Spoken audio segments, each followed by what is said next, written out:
এইবারে অন্যবারের তুলনায় এইবারের ব্যবসাটা একটু খারাপ যাচ্ছে।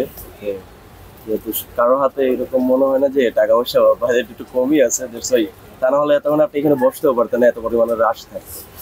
এই বছরটাতে এতটা রাশ নাই। বেচা কেনা খুব ভালো, অনেক ভালো চলতেছে। তুলনামূলক গত বছর যেই সেল ছিল ওরকমই আছে। ভালো, সবকিছু মিলে ভালোই চলতেছে। বেসিক্যালি আমাদের তো বাংলাদেশি প্রোডাক্ট সবই বাংলাদেশে তৈরি হয়, আর যারা পাকিস্তানি ইন্ডিয়ান বিক্রি করে তারা বলতে পারবে। তবে আমার দিক থেকে আমি যদি নিজেও কেনাকাটা করি ফ্যামিলির জন্য, সেই ক্ষেত্রে পাকিস্তানি তো সবসময় হিট লিস্টে থাকে।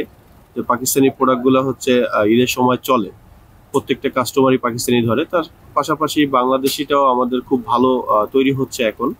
আমরা নিজেরাও বাংলাদেশি তৈরি করি, তো সেই প্রোডাক্টগুলো ভালো যাচ্ছে। আমাদের কাছে সর্বনিম্ন আছে হচ্ছে 750 থেকে শুরু করে 2000 টাকা অ্যারাউন্ড। আর পাকিস্তানের বেলা দেখা যায় যে 10,000 টাকাও আছে, 4000 থেকে শুরু, 10,000 টাকা পর্যন্ত আছে। বিক্রি আলহামদুলিল্লাহ মোটামুটি ভালোই হচ্ছে, তবে এই বছরটা একটু কমই দেখা যাচ্ছে বিক্রিটা। ওই ধরনের কাস্টমার পড়ছে না আর কি, আগের মতো যে লাভজনক ব্যবসা ছিল ওই ধরনের নাই এখন। ঈদের দিন তো অবশ্যই সকালবেলা নামাজ পড়তে যাই, নামাজ পড়ে এসে একটু ঘোরাঘুরি করি।